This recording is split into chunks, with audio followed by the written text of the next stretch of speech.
Hello friends, good morning to all of you. My name is Milan Dolaria. In this video we will see method of questionnaire. Okay, in previously we discussed about direct inquiry, indirect inquiry. Now third thing, it is method of questionnaire. Okay, in this method exactly some questions are prepared. Okay, first of all we need to prepare the questions. Okay जो भी details हमें चाहिए उनके according हम questions arrange करेंगे। Okay और वो question जो है वो हम डायरेक्टली जहाँ से हमें डेटा कलेक्ट करना है उनको प्रोवाइड करेंगे। ओके वो प्रोवाइड करने के भी बहुत सारी मेथड है। ओके वो हम डिटेल में यहाँ पे देखने वाले हैं। तो सबसे पहले तो क्या है कि क्वेश्चंस अच्छे से कलेक्ट करो, अच्छे से अरेंज करो, प्रॉपर फॉर्म जनरेट करो और ओके और बाद में हम वो डेटा जो है जहाँ से हमें डेटा चाहिए उनको प्रोवाइड करेंगे। ओके सो स्टार्ट करते हैं। Method of questionary. First of all a list of logically arrange questions relevant to the object of the study is made. Okay logically arrange question मतलब जिस जो डेटा हमें चाहिए, जो डिटेल्स हमें चाहिए उनके अकॉर्डिंग क्वेश्चंस जनरेट करो। ओके रिलेवेंट क्वेश्चन जनरेट करो जिससे जो डेटा हमें एग्जैक्ट चाहिए वो हमें मिल सके। ओके और उनको प्रॉपरली सीक्वेंस वाइज अरेंज करो। ओके सो सबसे पहला काम क्या है कि जो भी डिटेल्स हमें चाहिए उन पे ध्यान दो कि कौन सी डिटेल्स हमें चाहिए। ओके उनके अकॉर्डिंग आप क्वेश्चंस जनरेट करो और उनको अरेंज करने का काम करो। ओके किस सीक्वेंस में आप वो पूछोगे। The space between the questions is provided for the answers. और जो भी आप क्वेश्चंस लिख रहे हो इन बिटवीन आप स्पेस भी प्रोवाइड करो जिसमें सामने वाला है वो आंसर दे सके। ओके तो क्या काम है, पहले तो जो भी डिटेल्स चाहिए उनके बारे में स्टडी करो, क्वेश्चंस जनरेट करो, उन क्वेश्चन को अरेंज करो और उन क्वेश्चन के बीच में आंसर्स के लिए स्पेस प्रोवाइड करो। Okay a list of questions prepared in such a way is called questionnaire. Okay ऐसे बहुत सारे क्वेश्चन को लिस्ट किया जाए, एक प्रॉपर फॉर्म या जो भी फॉर्मेट है वो जनरेट किए जाए, उसको बोला जाता है questionnaire. Okay the method of obtaining information using such type of questionnaire is called method of questionnaire. Okay ये जो क्वेश्चंस पूछने की जो मेथड है जिससे हम डेटा कलेक्ट करते हैं उस मेथड का क्या बोला जाता है, उस मेथड को मेथड ऑफ क्वेश्चनरी।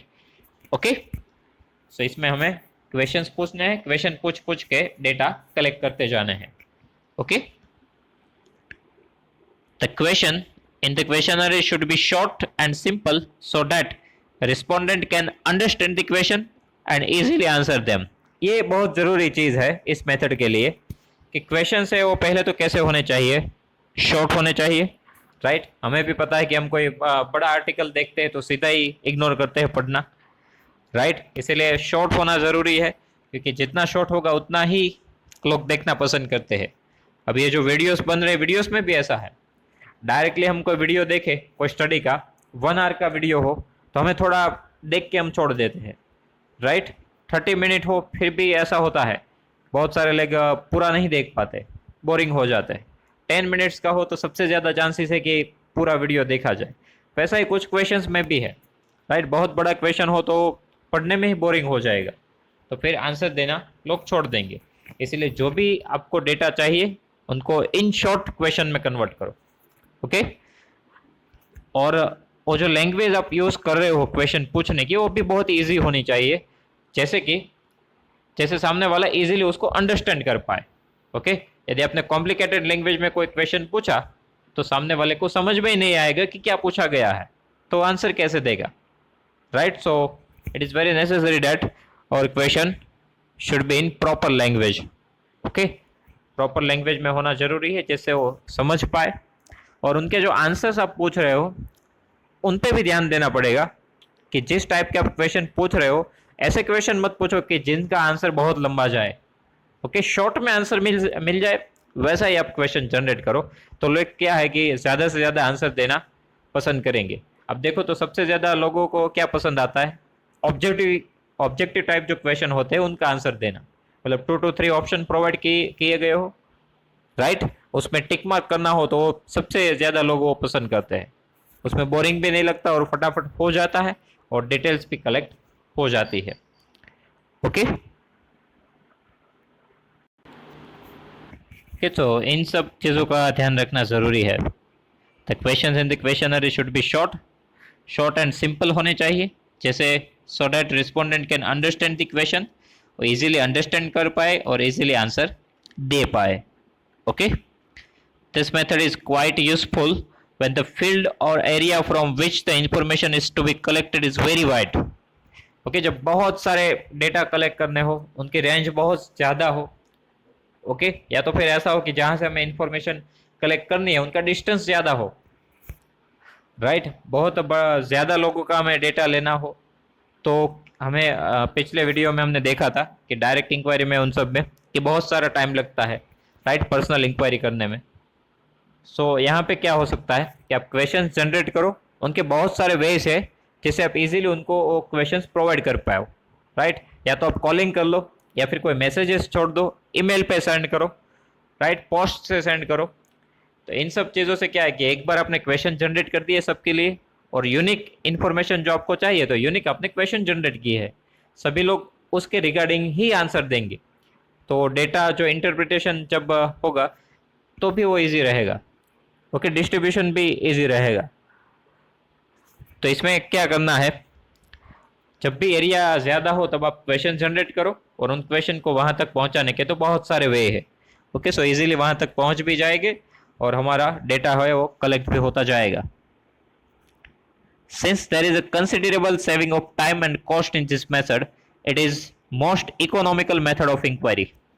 ओके इस मेथड में क्या है, सेविंग ऑफ टाइम, आप क्वेश्चन जनरेट किए हैं मतलब क्या है कि आपको भी हर बार एक्सप्लेन नहीं करना है, राइट आपने उसी तरीके से क्वेश्चन जनरेट किए जिससे सामने वाला इजीली अंडरस्टैंड कर पाए, तो ना ही तो आपकी एनर्जी वेस्ट होगी, और दूसरा यदि आपने बाय पोस्ट ईमेल इन सब का यूज़ किया है क्वेश्चन सेंड करने में तो बहुत ही ईजी है कि आपका टाइम भी कम लगेगा, क्योंकि हमें भी पता है एक साथ बहुत सारे मैसेजेस हम छोड़ सकते हैं, राइट एक बार हमने मैसेज सेंड कर दिए, लोग जब वो रीड करेंगे तब रिप्लाई आपको रिटर्न आंसर देना स्टार्ट करेंगे और आपका डेटा है वो कलेक्ट होता जाएगा, राइट तो सेविंग ऑफ टाइम होगा, कॉस्ट भी कम लगेगी, राइट एक्सपेंसेस कम होंगे, आप थ्रू आउट ईमेल वर्क करो तो कॉस्ट की तो बात है ही नहीं, बहुत ही कम लगेगी, राइट सो और दूसरा आप देखो तो ये मेथड मोस्ट इकोनॉमिकल मेथड यहाँ पे लिखा है, राइट अब प्रीवियस मेथड्स हमने देखी थी उनके एडवांटेजेस डिसएडवांटेजेस भी हमने देखे थे, राइट प्राइमरी डेटा में क्या है कि डेटा अच्छे से कलेक्ट होता है बट टाइम कॉस्ट ये सब ज़्यादा लगता है, इनडायरेक्ट में टाइम कॉस्ट कम लगता है बट डेटा पे हम ट्रस्ट उतना ज़्यादा नहीं कर सकते, राइट सो वो सब चीज़ें हैं वो यहाँ पे उन दोनों के जो एडवांटेजेस है वो हमें कॉम्बाइन मिल रहे हैं, राइट डेटा भी हम एक तरीके से डायरेक्ट मिल रहा है, हम क्वेश्चन पूछ रहे हैं वो आंसर दे रहे हैं, और दूसरा हमारा यदि डिफरेंट मेथड यूज़ करें बाय मैसेजेस और कॉल एक्सेट्रा, सो हमारा टाइम भी कम लगेगा और कॉस्ट भी कम लगेगी, ओके सो ये मेथड है वो सबसे अच्छी है, और ये क्वेश्चन भी हमारे लिए बहुत इंपॉर्टेंट है, मेथड ऑफ क्वेश्चनरी ये बहुत बार पूछा गया है और इनके चांसेस सबसे ज़्यादा है, ओके सो ये एमपी क्वेश्चन है और इनके बारे में हम डिटेल में देखने वाले हैं। Okay next questionary may be use in direct inquiry as well as indirect inquiry, दोनों में ही आप इनका यूज कर सकते हो, यदि आप खुद डोर टू डोर जा रहे हो direct inquiry direct information collect करने जा रहे हो तो भी आप अपने क्वेश्चंस रेडी रखो, या तो फॉर्म उनको दे दो फिलअप करने के लिए, या फिर आप क्वेश्चन पूछते जाओ वो आंसर देते जाएंगे आप लिखते जाओ, ओके ये डायरेक्ट वे हुआ। इनडायरेक्ट में जैसे हमने बात की वैसे ही, राइट आप indirectly directly through out messages call आप दे सकते हो, तो इन दोनों ही वे में आप इस मेथड का यूज कर सकते हो। Okay there are two ways of collecting information by questionary, okay there are two ways of collecting information by questionary, by post और by enumerators, okay two methods है, बाय पोस्ट से send करेंगे, या तो हमने बात की वैसे मैसेजेस छोड़े जाएंगे वो पोस्ट हुआ, और इनोमिनेटर में वो खुद जाएगा, राइट अभी जैसे बात हुई वो खुद जाएगा, या तो खुद फॉर्म फिलअप कर देगा या तो उनको दे देगा फिलअप करने के लिए, ओके तो ये दोनों ही वे का यूज़ हम कर सकते हैं। Okay, then before discussing the above two method in next session, we shall discuss the point which should be kept and kept in mind for drafting an ideal questionnaire. Okay, तो ये हम next topic के बारे में है कि next topic में हम क्या सीखेंगे कि जो क्वेश्चन हम जनरेट कर रहे हैं, क्वेश्चनरी बना रहे हैं, राइट, वो कैसी होनी चाहिए, उसमें किस किस टाइप के क्वेश्चन किस हिसाब से रखने चाहिए जैसे अच्छा हो, वो हम डिटेल में देखने वाले हैं कि आइडियल क्वेश्चनरी सबसे अच्छी कैसे बनाए। ओके, वो हमारा नेक्स्ट टॉपिक है। तो नेक्स्ट हम देखेंगे characteristics of an ideal questionnaire. Okay, क्या क्या चीज़ें इसमें होनी चाहिए, क्या क्या हम इंक्लूड कर सकते हैं, कैसे हम अच्छे से बना सकते हैं, वो अब हम डिटेल में देखने जा रहे हैं। Okay, so here the success of collecting data depends mainly on the design of questionnaire.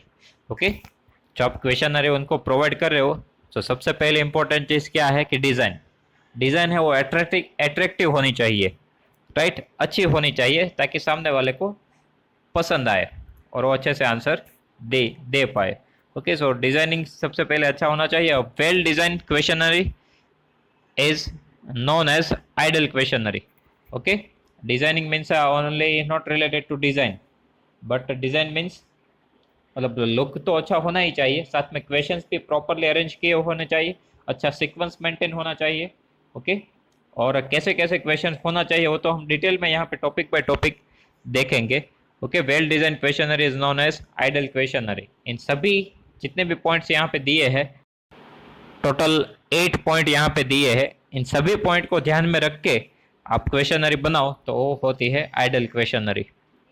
Okay, the following points should be kept in mind while drafting the ideal questionnaire। जब आइडियल क्वेश्चनरी बनाए तब इन सब चीज़ों का ध्यान रखना चाहिए। इस टाइप के क्वेश्चन होने चाहिए, किस टाइप के क्वेश्चन नहीं होने चाहिए, वो हम यहाँ पे अब डिटेल में देखेंगे।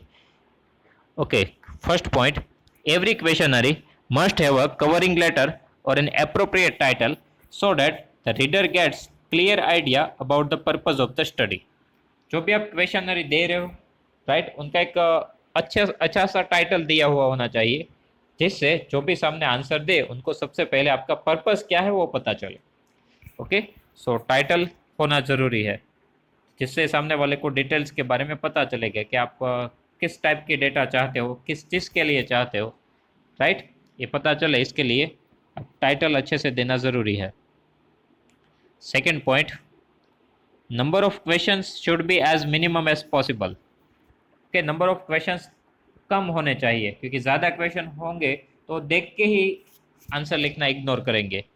ओके, और देख के ही मना कर देंगे भाई हमें फिलअप नहीं करना है, राइट। सो हो सके उतने कम से कम क्वेश्चंस होने चाहिए। Okay, the fewer number of questions have greater chance of getting better response from the respondent. Okay, जितने कम होंगे क्वेश्चंस उतना ही सामने वाले को आंसर देने में मज़ा भी आएगा, बोरिंग भी फील नहीं होगा और उतने ही ज़्यादा चांसेस है कि वो प्रॉपरली डिटेल्स फिलअप कर पाए। ओके, बहुत सारे क्वेश्चन होंगे तो क्या करेंगे, जल्दी जल्दी फिलअप करना स्टार्ट करेंगे, इससे क्या होगा, आपको अच्छे से डिटेल नहीं मिलेगी। तो सबसे पहली चीज़ क्या है कि हो सके उतने क्वेश्चंस कम होने चाहिए। Okay, then long questions discourage the respondent to provide the accurate answers particularly toward the end of questionnaire। Okay, long answers होंगे तो क्या होगा, वो लास्ट तक है वो ठीक से नहीं लिखेगा। हो सकता है कि स्टार्टिंग में अच्छे से लिखे, फिर बोरिंग लगे तो फिर जल्दी जल्दी जाने दे, राइट, प्रॉपरली एंड ना कर पाए, अच्छे से आंसर ना दे पाए एंड तक, ऐसा हो सकता है, राइट। मतलब दो चीज़ें हैं, एक तो नंबर ऑफ क्वेश्चंस ज़्यादा हो तो भी ऐसा हो सकता है, और आपने जो भी क्वेश्चंस पूछे हैं उनका आंसर बहुत लंबा हो तो भी ऐसा हो सकता है कि वो अच्छे से आंसर पूरा ना लिखे। ओके, सो क्वेश्चन शॉर्ट भी होने चाहिए और हो सके उतने कम भी होने चाहिए। There is no specific rule for exact number of questions. Okay, exact कितने नंबर ऑफ क्वेश्चन होने चाहिए उसका कोई रूल नहीं है, बट आपको ये एक आइडिया दिया जा रहा है कि हो सके उतने कम क्वेश्चन रखो और हो सके उतने आंसर्स भी शॉर्ट रखो। ओके, ऐसा कोई फिक्स नहीं है कि इतने ही क्वेश्चन होने चाहिए, बट वो आपको देखना है कम से कम क्वेश्चन रहे, उस हिसाब से आपको सेटअप करना है। Okay, if the number of question is large, say 25 or more, it is advisable to divide the questionnaire into various parts to ensure the clarity of questions. Okay, यदि आपको ऐसा लग रहा है कि नंबर ऑफ क्वेश्चंस जो है वो ज़्यादा हो रहे हैं, ओके, नंबर ऑफ क्वेश्चंस ज़्यादा हो रहे हैं, तो क्या करना है आपको, क्वेश्चंस को पार्ट्स में डिवाइड कर दो। जिससे क्या होगा, उनकी प्रॉपर डिटेल्स है वो भी सामने वाले को मिलेगी, राइट। मतलब ये 10 क्वेश्चन है वो इस चीज़ के लिए है, बाकी के इतने क्वेश्चन है वो इसके रिगार्डिंग है, तो उनको आंसर देने में अच्छा रहेगा। Okay, so number of question ज़्यादा हो तो पार्ट्स में डिवाइड कर दो, ताकि उनको क्लियर हो पाए कि किस पार्ट किस टाइप के क्वेश्चन कहाँ पे है, किस टाइप के आंसर्स उनको देने हैं, राइट। एजुकेशन डिटेल्स के बारे में जो भी क्वेश्चन है वो एक तरफ पार्ट रखो, एक्सपीरियंस वाला पार्ट है वो दूसरी जगह पे रखो, राइट। उनका जो गोल है वो एक तरफ रखो। तो इन सब चीज़ों जो है उसमें आप पार्ट्स में डिवाइड कर सकते हो। Okay, then number of questions in the questionary should be consistent with the purpose of the inquiry. Okay, number of questions वो पर्पस के हिसाब से होने चाहिए, राइट। पर्पस अच्छा हो, मतलब कोई इंपॉर्टेंट चीज़ के बारे में आप डेटा कलेक्ट कर रहे हो तो आपके नंबर ऑफ क्वेश्चन ज़्यादा रहे तो चलता है, राइट, क्योंकि जो आप पूछ रहे हो वो भी इम्पोर्टेंट है। बट यदि आप फालतू की चीज़ लेके जाओगे वो भी बहुत सारे क्वेश्चंस के साथ, तो सामने वाला कैसे आंसर देगा, राइट। एक तो वैसे ही उनका इंटरेस्ट कम हो जाएगा, उसमें भी आपने ज़्यादा क्वेश्चन डाल दिए तो उनको तो टोटली बोरिंग होगा, राइट। तो नंबर ऑफ क्वेश्चन जो है वो पर्पस के साथ, पर्पस से रिलेटेड होनी चाहिए। ओके, पर्पस अच्छा हो, बड़ा पर्पस हो, कोई सोशल वर्क हो तो आप ज़्यादा क्वेश्चन पूछो तो पब्लिक आंसर देना पसंद करती है। बट कोई पर्सनल चीज़ें उनके लिए, और आप कुछ बाटले में उतारना चाहते हो उनके लिए आप ज़्यादा क्वेश्चन पूछ रहे हो, तो फिर सामने वाले को इंटरेस्ट नहीं रहेगा।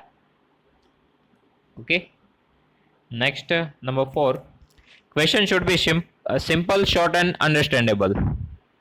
ओके, क्वेश्चन है वो सिंपल होने चाहिए जिसे अच्छे से समझ में आए, शॉर्ट होने चाहिए, क्वेश्चन की लेंथ भी ज़्यादा नहीं होनी चाहिए, वरना भी पूरा क्वेश्चन लोग अच्छे से पढ़ते नहीं है। ओके, सो सिंपल होना चाहिए, शॉर्ट भी होना चाहिए और समझ में आए वैसी लैंग्वेज में होना चाहिए।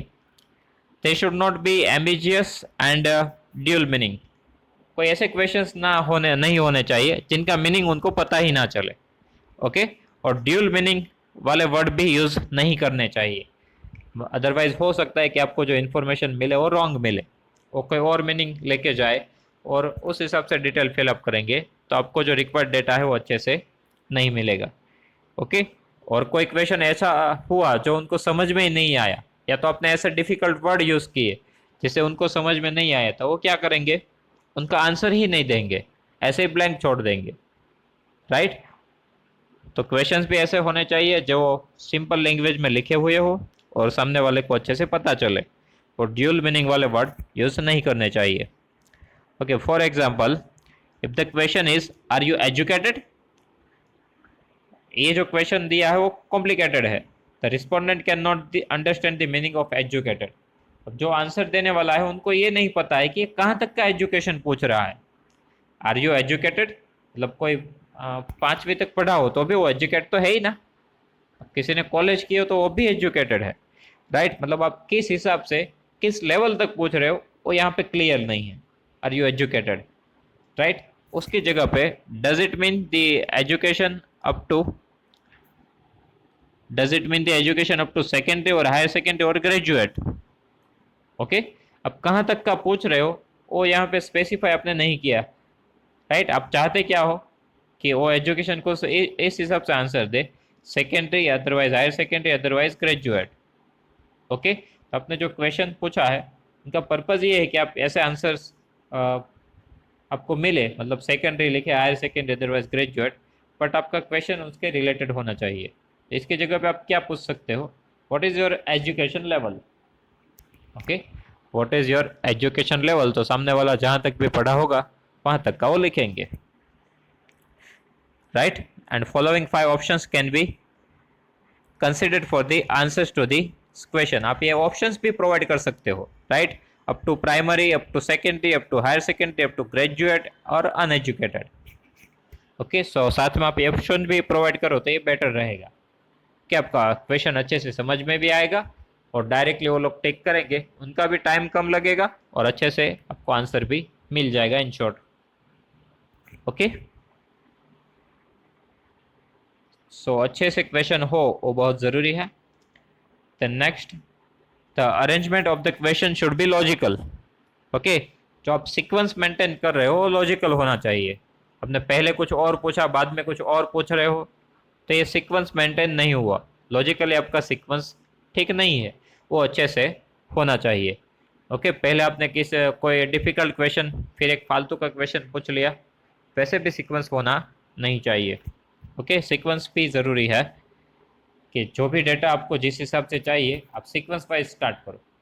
ओके, सबसे पहले मोस्ट ऑफ नेम से स्टार्टिंग होता है, राइट? नेम है, एड्रेस है, एजुकेशन लेवल, इन सब का अच्छे से सीक्वेंस मेंटेन करना ज़रूरी है। यहाँ पे एग्जांपल भी दिए हैं। For example, what is your opinion about smartphone? Do you use smartphone? पहले क्या पूछा है कि आप स्मार्टफोन के बारे में ओपिनियन दो। ओके, फिर वो पूछ रहा है कि आपके पास स्मार्टफोन है, तो ये तो गलत हुआ ना, उनको पहले पूछना चाहिए था कि आपके पास स्मार्टफोन है। यदि वो बोलते हैं यस, तो फिर आप पूछोगे इनके बारे में आपके क्या रिव्यू है, तो ये प्रॉपर सीक्वेंस हुआ, राइट? तो आपने जो अपने हिसाब से क्वेश्चनरी बनाई है उसमें भी ये सीक्वेंस है वो देखो, उलट सुलट तो नहीं हो रहा है ना। ओके, तो प्रॉपर अरेंजमेंट क्या होनी चाहिए? This is a improper arrangement of the questions. The correct order is question B followed by question A. That means पहले पूछना था कि do you use smartphone, then second question what is your opinion about the smartphone. Okay, then number 6, questions of a sensitive nature or personal life should be avoided. Okay, sensitive matter के बारे में question नहीं पूछने चाहिए और personal life के जो question है वो हो सके तो इग्नोर ही करने चाहिए, ऐसे क्वेश्चंस पूछने नहीं चाहिए। ओके, प्राइवेट डिटेल्स के रिलेटेड कोई क्वेश्चन नहीं पूछने चाहिए, अदरवाइज लोग आंसर नहीं देंगे। Okay, for example questions relating to the marital status, other sources of income of respondent etcetera. Okay, so ऐसे क्वेश्चंस है वो नहीं पूछने चाहिए। मतलब मैरिटल स्टेटस है, अदर सोर्सेज ऑफ इनकम है, कोई भी अपनी सैलरी बताना पसंद नहीं करता, राइट? सो इस टाइप के क्वेश्चन ना हो तो अच्छा है। In such questions are necessary in the survey. Okay, if such questions are necessary in the survey, an assurance should be given to respondent that the information provided by him or her will be kept confidential and will not be used for any other purpose. Okay, यदि ऐसे questions पूछना ज़रूरी ही हो, पहले तो क्या बोल रहे हैं, यदि ऐसे क्वेश्चंस आप ना पूछो तो अच्छा है। ओके, चल जाए वैसा हो तो, बट यदि वो ज़रूरी है, मतलब पूछना ही है, तो फिर उनको साथ में एक श्योरिटी भी दो कि ये जो भी आप आंसर्स हमें दे रहे हो वो सिक्योर रहेंगे, यहाँ से डेटा किसी को शेयर नहीं किया जाएगा। ओके, तो ये भी देखना है कि पर्सनल लाइफ के रिलेटेड ज़्यादा क्वेश्चन ना हो तो उनको श्योरिटी मिलनी चाहिए। Okay, next, answers to the questions should be free from any calculation. For example, avoid the question like what is the average income of earning member of your family. Okay, जिसमें calculation हो वैसे questions भी हो सके तो कम से कम पूछने चाहिए, क्योंकि कुछ लोगों के पास एट ए टाइम अवेबिलिटी नहीं होती है कि वो कैलकुलेशन कर पाए, राइट? सो कैलकुलेशंस वाले जो भी क्वेश्चंस है उनको इग्नोर करना चाहिए, उनको नहीं रखना चाहिए। अदरवाइज मोस्ट ऑफ ऐसा भी होता है कि जिनको कैलकुलेशन करना आता ही नहीं है वो वैसे भी कैलकुलेशन नहीं कर पाएंगे और आपको आंसर नहीं मिलेगा। ओके, सो ऐसे क्वेश्चंस हो सके तो कम रखने चाहिए। Then number 8, the questions having answer yes और नो और multiple alternatives should be ask. Okay, yes no type के और एमसीक्यू टाइप क्वेश्चन है वो आप ज़्यादा पूछो तो बेटर है, उसमें आपको अच्छे से आंसर मिलेंगे और लोग आंसर देना भी पसंद करेंगे। Okay, but the questions whose answers do not have specific option should be avoided. But ऐसे क्वेश्चन हो जिनका आंसर प्रॉपरली ना आए, ऐसे क्वेश्चंस को अवॉइड करना चाहिए। ओके, मतलब कोई ऐसा क्वेश्चन नहीं पूछना चाहिए जिसमें सबका ओपिनियन डिफरेंट डिफरेंट हो, क्योंकि सभी अपने मत के हिसाब से आंसर देंगे तो सबके आंसर डिफरेंट आएंगे, तो इंटरप्रिटेशन में और एनालिसिस में प्रॉब्लम आएगी। ओके, सो हो सके तो जिसमें सबका ओपिनियन सेम ना आए वैसे क्वेश्चंस नहीं पूछने चाहिए। For example, what is your opinion about the semester system against the yearly system in the education? Okay, what is your opinion should the about the semester system against the yearly system in the education? Okay, so semester system के बारे में review पूछे जा रहे हैं, और कुछ लोग ऐसा बोलेंगे कि सेमेस्टर सिस्टम अच्छी है, ओके, कम प्रिपेयर करना पड़ता है तो बच्चे अच्छे से करते हैं। अदरवाइज जो अपोज में है वो डिफरेंट आंसर देंगे। राइट, सेमेस्टर सिस्टम में एग्जाम जल्दी आ जाती है, पढ़ने लिखने का टाइम कम मिलता है, वैसे एक्सक्यूजेज मिलते हैं। राइट, सो ये एक वैसा क्वेश्चन है जिसमें सबका ओपिनियन डिफरेंट डिफरेंट है, तो आप कितने आंसर्स चेक करोगे कि उससे बेटर है कि ऐसे क्वेश्चंस को अवॉइड किया जाए। Since there are a lot of variations in the answers like strongly in favor, neutral, against और strongly against, ये जो क्वेश्चन था राइट उसमें बहुत सारे ऑप्शंस हो सकते हैं। Strongly in favour, semester system जो है उनके फेवर में है। Okay, in for in favour, okay, strongly नहीं दिया है बट यहाँ पे फेवर तो कर रहे हैं। न्यूट्रल, नहीं यस नहीं नो, ओके, दोनों में ही अपना आंसर दे, वैसे न्यूट्रल। और अगेंस्ट मतलब सेमेस्टर सिस्टम के जो अपोज में हो, और स्ट्रांगली अगेंस्ट, ये बहुत सारी वेराइटी हुई। ओके, सो ऐसे क्वेश्चंस नहीं पूछने चाहिए जहाँ पे बहुत ज़्यादा ऑप्शंस हो। Okay, they are difficult to tabulate और interpret, hence if necessary there must be minimum number of such questions in the questionnaire. Okay, ऐसे क्वेश्चंस आप पूछोगे कॉम्प्लिकेटेड तो उनको टेब्यूलेट नहीं किया जाए, नहीं कर सकते, डिफिकल्ट है। Right, they are difficult to tabulate और इंटरप्रेट। बहुत सारे ऑप्शन है तो फिर जब आप डेटा को एनालाइज करोगे और इंटरप्रेट करोगे तब प्रॉब्लम होगी, क्योंकि बहुत सारे ऑप्शन होंगे तो बहुत सारे लोगों ने डिफरेंट डिफरेंट आंसर दिए होंगे। राइट, तो उनका कॉम्बाइन एनालिसिस किया जाएगा तब वो डिफिकल्टी आ सकती है। तो यहाँ पे एक सजेशन है कि हो सके उतने कम क्वेश्चन रखो। ओके, सो इतने पॉइंट्स यहाँ पे है, और ये जो क्वेश्चन है वो बहुत ही आईएमपी क्वेश्चन है, characteristics of ideal questionnaire.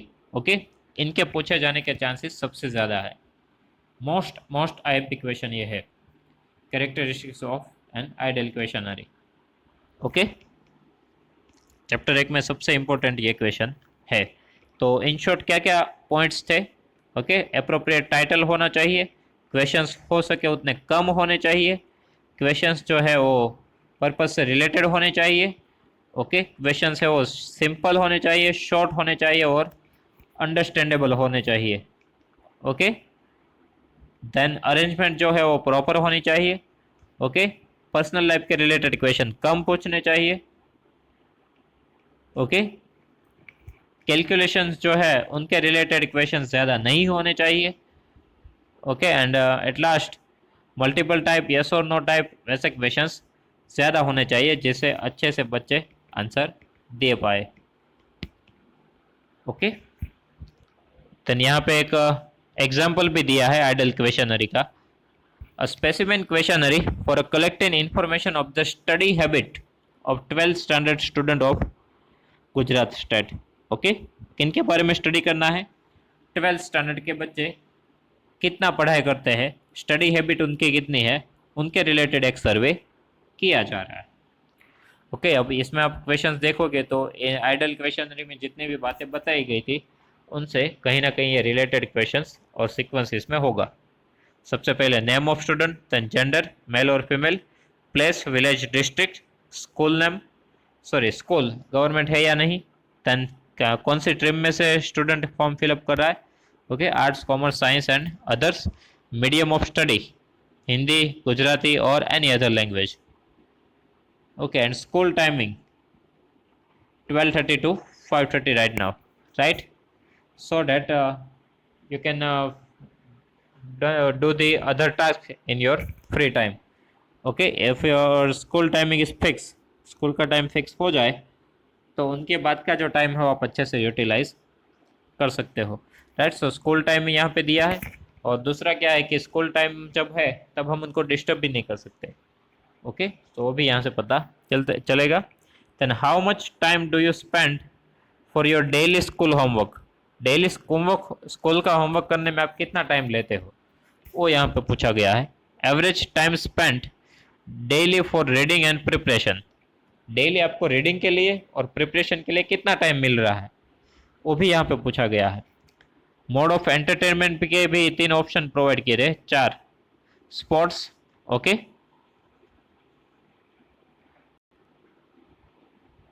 Here sports, film और TV, music, spending time with the family members, okay. Then how much time do you spend for the entertainment, entertainment के लिए कितना टाइम लेते हो, और average hours of daily sleeping time, daily in a whole day आप कितना सोते हो, कितना स्लीपिंग करते हो, वो टाइम भी यहाँ पे लिखना है। तो ये है एक आइडल क्वेश्चनरी, ओके। तो यहाँ पे कैरेक्टरिस्टिक्स ऑफ क्वेश्चनरी टॉपिक खत्म हुआ।